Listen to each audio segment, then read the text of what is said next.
This is the home of the Alcadia family in Zuma town of Buari Area Council, where the father and 6 of his children were abducted by bandits on the 2nd of January.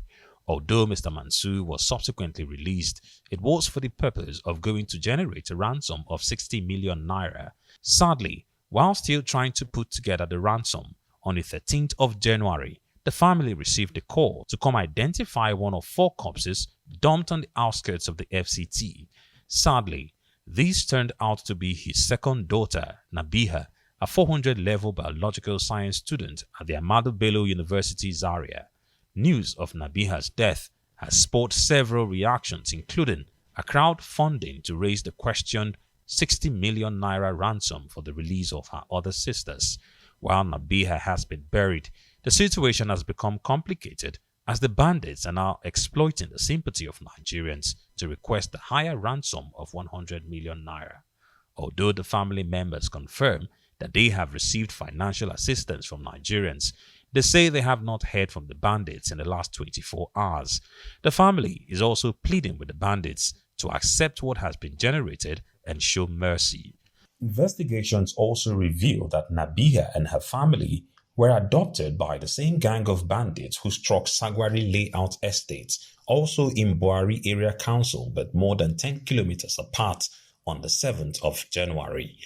These bandits also killed 3 victims from the 10 abducted in Sagwari and dumped their bodies alongside Nabiha's in a community on the outskirts of the FCT. Meanwhile, the head of the vigilante group in the Zuma town, where the family resides, say the once peaceful community has been overtaken by fear. The mood of the community is that of fear, because what happened is what one never expected. As long as I can remember, we've not had any issue or security challenge here. The community is also asking for the intervention of the federal government so as to develop the ungoverned large swaths of land and ensure it is not a hideout for thieves.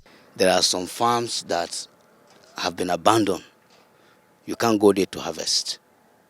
Those who have yams to harvest have decided not to because of the fear. You may be in a farm and then the next thing you will hear somebody greeting you with a strange language. And before you know, you are taken away. So we are in fear, actually. These mountains you see that we once enjoyed have become so terrible for us now. We cannot do anything. Kao Grazing Yard is not possible to be in the FCT entirely because it's causing us a problem, big problem. This is the hideout of all these bandits. Since the greater press in Kao, we are facing problem. Buari Area Council borders Kaduna and Niger State and has seen an increase in the spate of bandit attacks since December last year.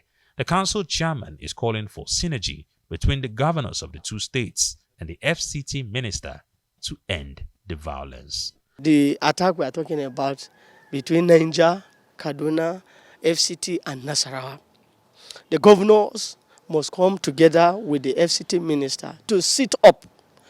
If not, these people, all they are trying to do, if you look at what they are doing, their strategy, where they are aiming is Federal Capital Territory, which is the eye of Nigeria. And if we should allow these people, they will disgrace us. They will come into Federal Capital Territory itself as they are coming gradually. There are villages around Kaduna side, even in my area. Many people don't longer sleep in their village because they are terrorizing them.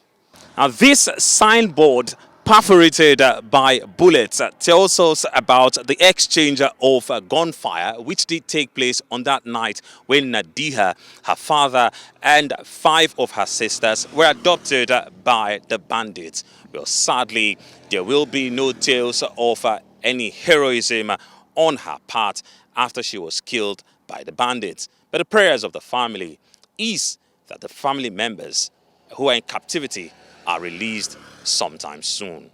Ferdinand Duroha, reporting from Buari Area Council.